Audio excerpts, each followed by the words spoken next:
The panic button was pressed when we mentioned Fort Huachuca in the alleged meeting that happened on the morning of September 9th.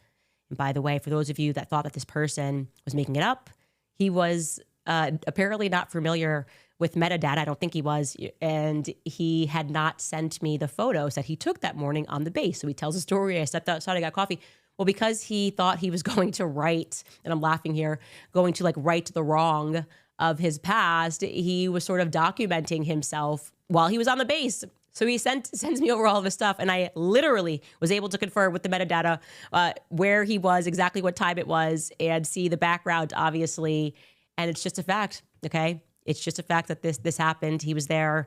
I was also able to establish it because like now this is like beyond a reasonable doubt. Now, when we get back after this brief break from our sponsors, we are going to bring on, and this is his new name, Mitch. I've told you about who he believes he stumbled upon in that meeting, and I think that we need to focus on that. And you may learn more. I know I certainly did. We'll be right back after a brief break.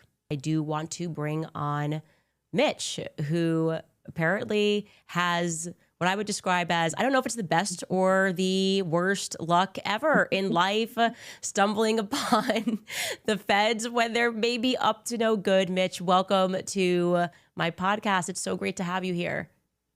Yeah, it's wonderful to be here, Candace. How are you doing?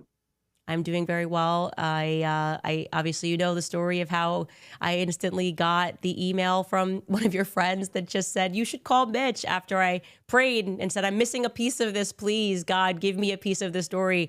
And the first email I see when I get back from church on a day of holy obligation is this email. And so, Mitch, my audience is up to date on what happened to you when you were 20 years old. And I'm wondering if you can just sort of briefly recap in case I got some things wrong. Oh, wow. Briefly recap 35 years. Sure. Yeah, we were part of a mission going down to the border of JTF 6, assigned from 10th Mountain. Previously, there had been a Marine Corps unit there. Apparently, they had an incident. We had to replace them. And they wanted a less kinetic unit to be involved. So we went down there in a matter of a few days, and I was the youngest guy on the team. And for the first few days, I got assigned to have to, do the hard work of putting in the sensors and following one of the border patrol who was he was on horseback. Got to learn a little bit about picking up signs in the desert, stuff like that, while we were placing these sensors down. It took a few days. I think we put in like 80 sensors or so along the border, and we were getting they thought it was some glitch signals coming back. Being that I had just gone through the course, I had the most updated information, and what we realized is they weren't glitch signals that these people were being sent out for. It was subterranean, and when I got pulled back to the JTF 6 headquarters, they were in discussions of trying to remove the Army. In case your viewers don't understand, when units get put together like this, especially this mission, there's a lot of contention even to this day between the Army and Border Patrol and who gets to take credit and who gets to stay, who gets to go. And back then, Border Patrol, I think they just wanted us out of their hair. So they were having some sort of a big meeting, and it was a big do not disturb meeting. And I got assigned to the skeleton crew to sit back on the SMS, the receiver. And I was looking at the data while the skeleton crew of the Border Patrol was left there with me as well. And he was giving me a bad time about the Army equipment and how they were being sent out for no reason. And he kept giving me a bad time about it. So we were looking at the data and we started discussing things. And And I brought up the fact that, I asked if there was any subways or something like that around, and between the two of us, the light bulb went on that, yeah, it was an underground tunnel, and within minutes we could uh, triangulate the signals and be able to pinpoint the location, and that's the information I got to hand off. So no, I didn't, like go on the raid itself. Handing that information off was the probable cause they needed to be able to go get a warrant, go to the location, um, and also communicate with the Mexican authorities on the other side to perform a raid. And yeah, that's what happened. Now, Um, you're thinking, amazing, we have found the biggest cartel tunnel. There had never been one bigger previously discovered, I presume. Maybe there had been. I don't know, I'm going to become a hero. Maybe you're thinking, this is going to be great. And the exact opposite thing is true. And it's because they eventually find pictures of, well, was it an American lieutenant colonel? Who exactly? Sorry, I know you told me this. Was it a colonel? one of the commanders that was with the Border Patrol was actually posed with a photo that was found on the Mexican side after the tunnel apparently had been built, um, along with other Mexican military and U.S. military. Mm. So there had been some collaboration. Prior to us getting there, there had been a lot of suspicion that the federal government knew that 80%, I think it was 60 to 80% of the cocaine was coming through the Douglas, Arizona area. And Mm. that's basically Region 6, or that's why they called it JTF 6. Um, so they knew all the cocaine's coming through this one area. Um, but the local authorities back then, came up with shrugs like, oh, we just don't see where it's coming from. So they suspected there was some compromise of officials down there. Um, so yeah, we went to work, and it didn't take us long to pinpoint this.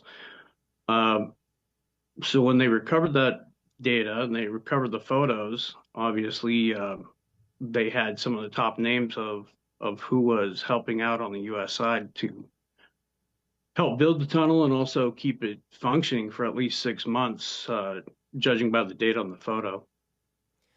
So I just wanted to ask you, your attachment to, because I'm trying to figure out why you're going to then go back to Fort Huachuca. Is that where you were initially trained? Yeah, I was. Was Yeah. okay, so you were initially trained in Fort Mhm. Huachuca. What then ends up happening is they put you're not allowed to talk. You just get gagged for, is it 25 years the gag order lasted, while they destroyed every layer of your life, fed your name to the cartels. You've been on the run. You've had to change your name. Your family is now in debt. You've been fighting lawsuits, trying to get the government to, I guess, defend you against the cartel gangs.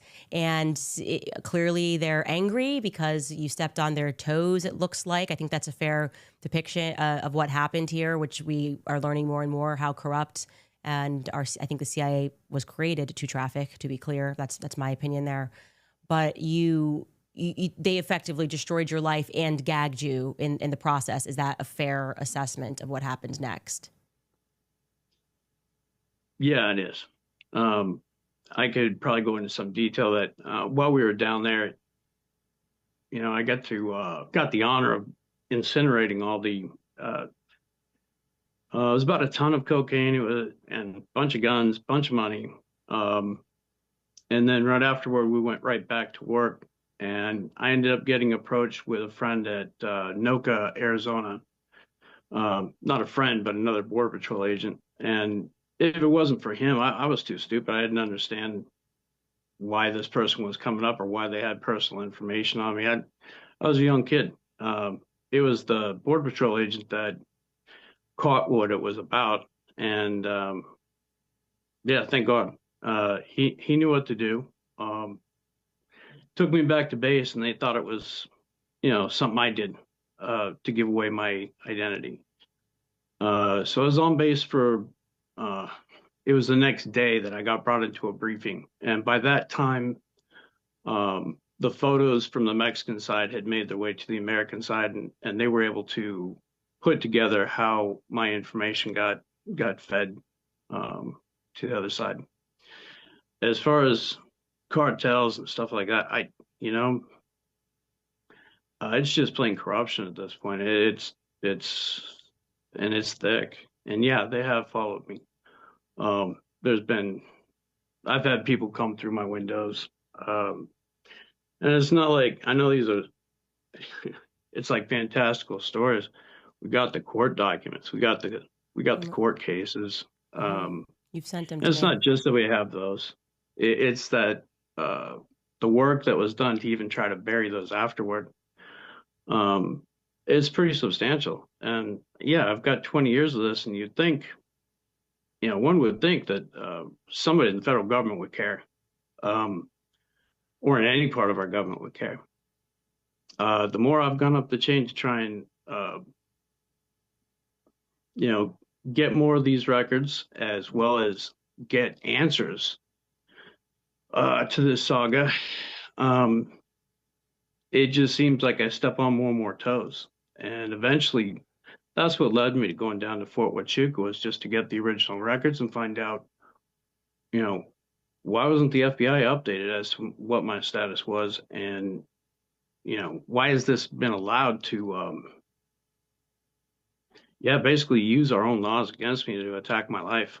Um, Yeah, I feel I wanted answers.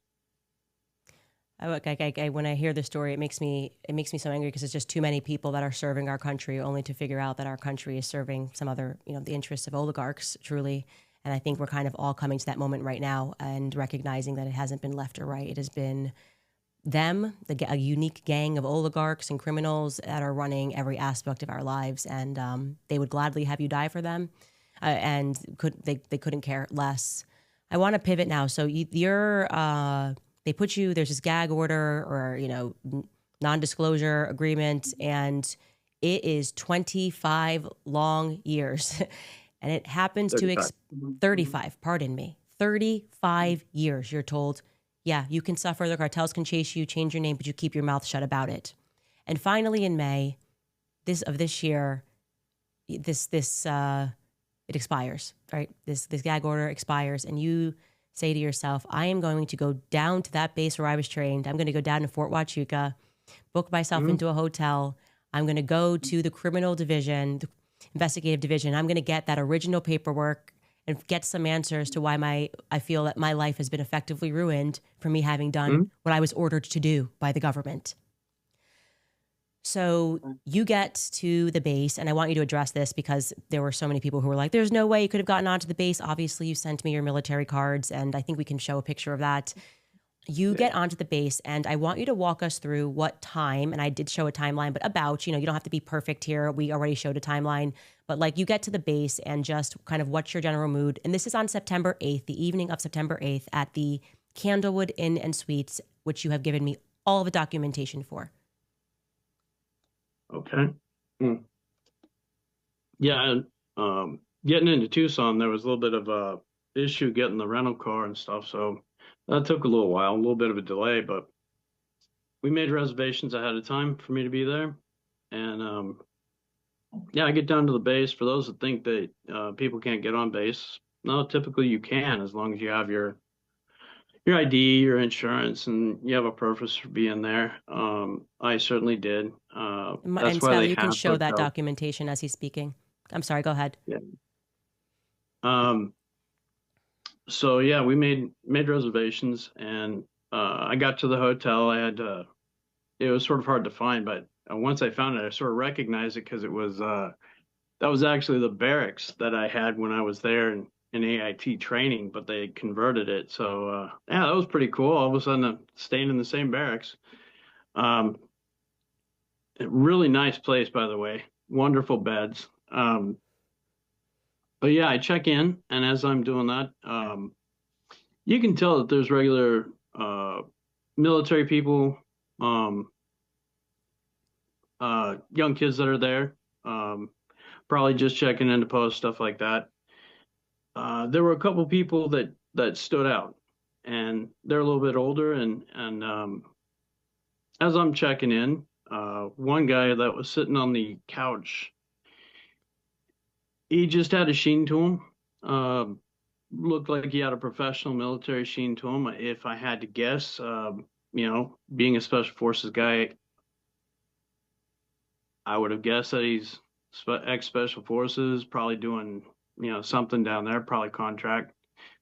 He was definitely waiting on something, and Age about, just so uh, we can get a description. Age.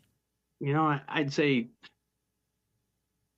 30, 33 to 40, about there, give or take.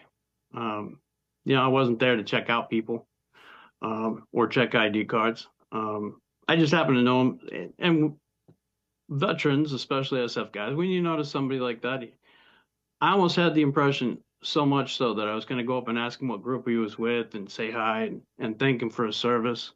I didn't really get that chance. So as I'm checking in and then I go to my room and then come back out, he was joined and joined by a female that you can definitely tell when how do you put it, when people are well off and they're dressing down. Um, she was definitely dressing down, and it was very well kept. Uh, the one thing I noticed about the woman that really stuck out to me was her eyes, and I have an ex that has caused me a lot of problems.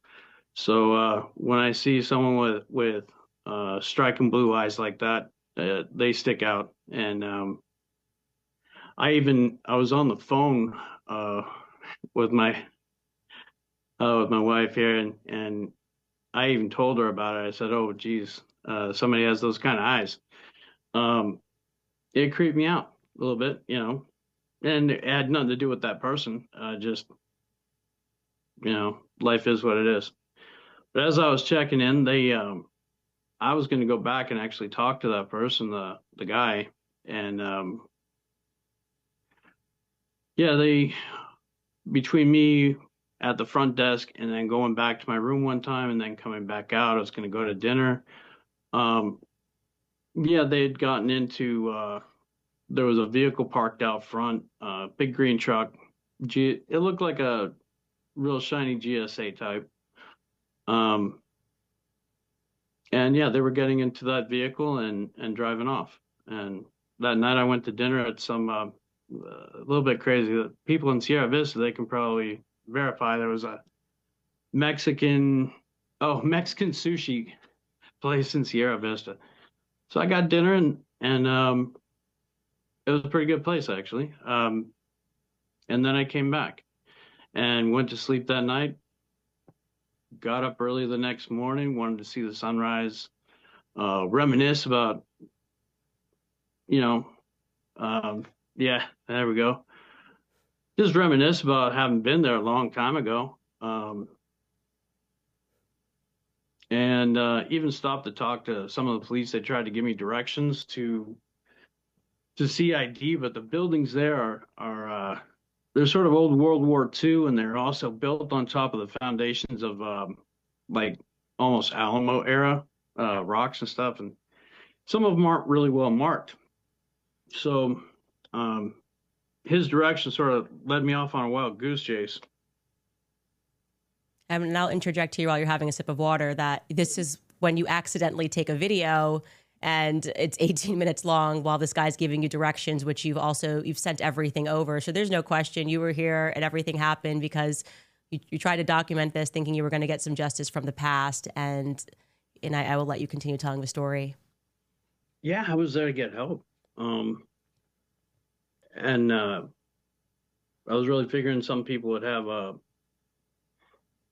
have some answers for me. I couldn't find CID, but as I'm wandering around, I finally decided, I need to get some coffee and wake up, maybe have a little breakfast. Um, I noticed that there's some signs there that say JTF and JTF headquarters, I went in a couple of the buildings. There was nobody there yet, so I continued on. I went and got coffee. Ran into some 10th Mountain people there. They said they were there for JTF. And we sort of talked. I bought them coffee, I think, for their service. They sort of I asked where there would be a headquarters that I could go to speak to someone. They tried to explain it to me. I forget. They gave me a building name, and I don't necessarily want to. We don't want to disclose that kind of stuff. But I went right back to the front gate, and as I came in, as they scanned me in with my ID card, yeah, I asked the gate guard there where would this building be, and how would I get there? Uh, he gave me detailed instructions on how to get there, how to wind around to get to that building, and so I did. And it was obviously a temporary setup for this new command down there. Um, there was no gate guard. There was, I think they did have some barbed wire around the field and the building, which made me hesitate for a second. But it was a parking lot, so I just went in and parked. Um, I was on the phone with my missus here and told her, we'll see how it goes. We'll see what they say here, and I'll call you in a few. I ended up not being able to call it back for about 7 hours. Um, and you can, being in the military for a while, you notice when there's a lot of high-ranking people around, and you notice when there's a little bit of a buzz. And I walked in there. I didn't know if this was just a new type of army that I haven't seen for a while. But I walked up to the front desk. I sort of told him what I wanted. I initially talked to one captain for about 5 minutes, and then he stepped back out. He was going to go get someone. I stood there at the front, and as I did, um, the guy that I thought was an XSF guy, he had walked out from wherever it was, and he was sort of walking out to the front doors, and he stood there for a while waiting. And then three more people came around, civilian dressed, and one, yeah, he looked like a congressman. Had the pin, had the flag, congressman suit, um, and there were a couple of people next to him, and obviously they were trying to talk to him, and uh, they were sort of palling around, but it was also sort of serious, and some of the military lieutenant colonels there and the unit sergeant major escorted them out. They got into one of the GSA's. For anybody in the military that knows about GSA, they own everything in the government. Could you, So sorry, when for those military of us who people, don't know about this GSA, just to break it down for us, I'm sorry to be so ignorant. What does that stand for? no, uh, what was it? Government Services Administration, or I Okay. I forget what it is. No worries. Um, what they basically maintain all the property for the U.S. for the federal government. Okay. Um, so if you're in the military or if you're in the federal government and you need a vehicle, uh, basically you go to one of the GSA places, and it's like renting a vehicle at Enterprise or something, but you have orders attached to it. Mm. Um, some of those vehicles there, they're reserved at any GSA where they have VIPs that come in. For those in the know, they keep a reserve set of vehicles, and they're extra shiny. They're like new off the lot. Their tires aren't worn very well. So they all got into one of those vehicles and they left. The sergeant major came back in. Him and I was teasing him about his tabs and how he didn't have his long tab, and I think he had a Ranger tab and airborne. Or no, he didn't have airborne. He had air assault. Anyway, I was teasing him about some of that. Was supposed to go back and talk to him. I was finishing signing in when, yeah, a couple more captains came around the corners and they escorted me way out. They wanted to take me out of the building. I thought I was getting arrested, and I didn't know what I had done wrong. Uh, yeah, I'd give them my name, the missions I had been attached to. Um, I give them the purpose why I was there. Uh, and I was very polite about it. I was trying to be discreet as possible. And I had no idea what I was walking into. Obviously, when congressmen are around, there's something special going on. Uh, but yeah, they escorted me out across the parking lot to the park benches there, and uh, one of the captains there, his name was Captain Neff, nice guy. Um, yeah, and I started telling him my story, what I'm telling you, and what I was there for. Yes, that's the guy. Real decent gentleman. Um, and as we sat there, the other captain went in, was going to get the sergeant major, and I don't know exactly what happened, but before long, there was a bunch of cruisers pulling up. There were police officers from different levels of the government. I couldn't tell you all the different types of law enforcement that were there surrounding me, and sort of putting up a wall between me and the front door. I did catch that there was yet another. I don't know if it was the same GSA vehicle returning or a different one, but that did pull up to the building. I couldn't see who got in it, and yeah, it ended up sort of a big deal. They kept interrogating me, trying to gaslight me, ask me what I was there for, like I was some sort of a spy. Um, I Yeah, and then they mentioned a bomb threat. They wanted to check my vehicle. Mentioned that because I was in special forces, obviously I must be some sort of a bomb threat. And for me, I just figured this had to be some sort of the false flagging that I've encountered from before. Um, some sort of residual effect from that. So you're just thinking, this has got something to do. This has been 35 years running. The government's corrupt. It's all about me finding this cartel tunnel, and this is just going to be the story of my life, never getting any justice. That's what's going through your mind. And at this point, yeah, people in the government start pointing guns at me. My house has been squatted and stuff like that. I just roll my eyes. I literally, Sorry. I was just throwing my car keys. They wanted my car keys. I chucked it over. I said, yeah, if you don't mind, park it closer because my bones are getting old and it hurts. I don't want to walk that far.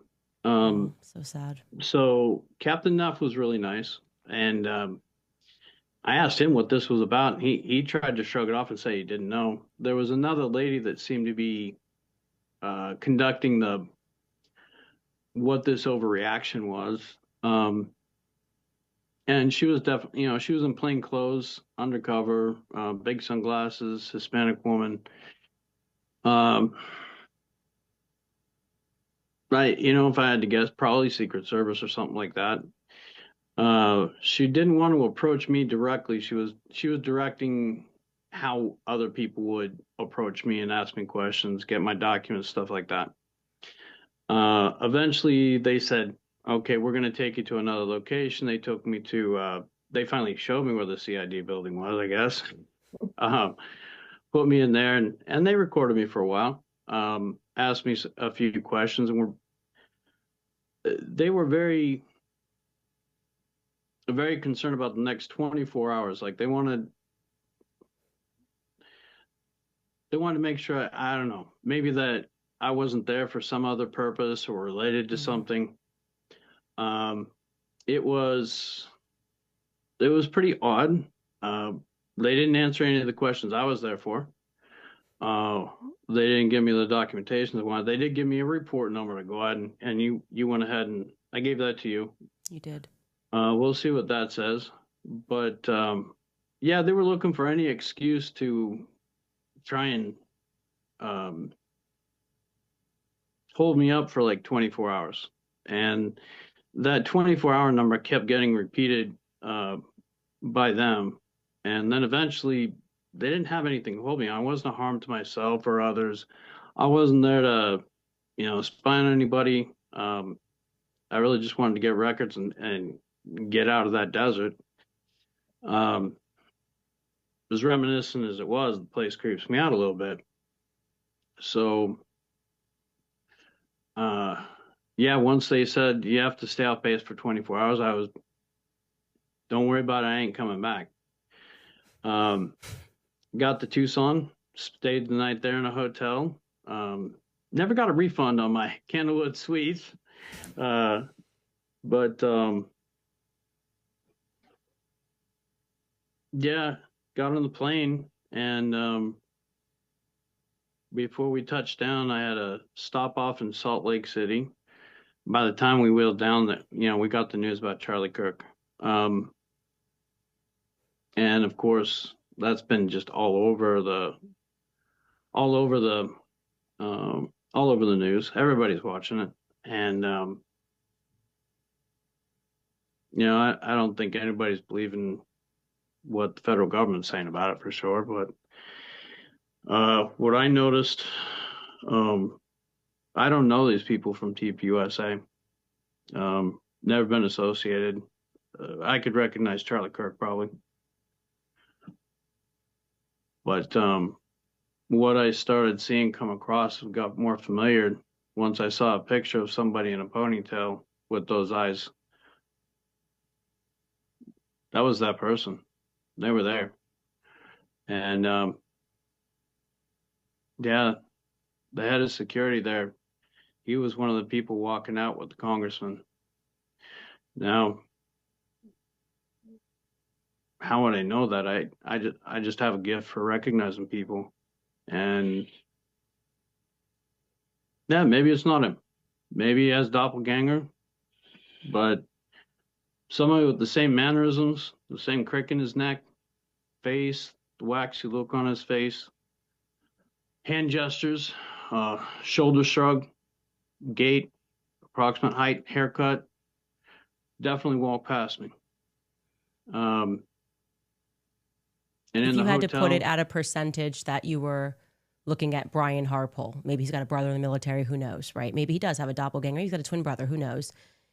And I want to be clear, I can confirm on this podcast live every step of your story in terms of where you went, what time you were there, that there was this big meeting that happened. I confirmed the location with other people that are on Fort Huachuca currently. I can confirm everything with metadata. I obviously can't confirm that you saw who you say you saw. If you had to put it at a percentage that you saw Brian Harpole, what percentage would you put it at?